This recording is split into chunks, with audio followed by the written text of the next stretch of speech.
Hi guys, isn't it annoying? Well, one thing that's annoying lately on YouTube is the demonetization of videos. A lot of people have been complaining about. But there's one thing, a simple thing you can check why your video is demonetized. Because everyone's talking about YouTube cutting their spendings. But check your keywords and especially your titles.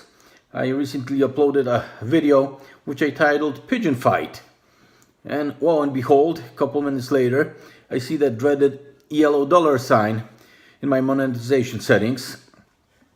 So, without thinking much, I changed that wording and deleted the word fight. And a couple seconds later, the $sign was green again. So just to check, I entered fight in the title again. And it changed back to yellow. So it's obvious that the title was a problem. So make sure that you don't put any controversial wording in your titling, in your keywords, in your description.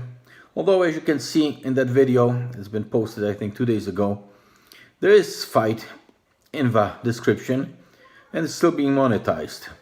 So that's it for today. Be sure to like, share, subscribe, and watch out for further tips about YouTube, earnings on the internet, passive income, and so on.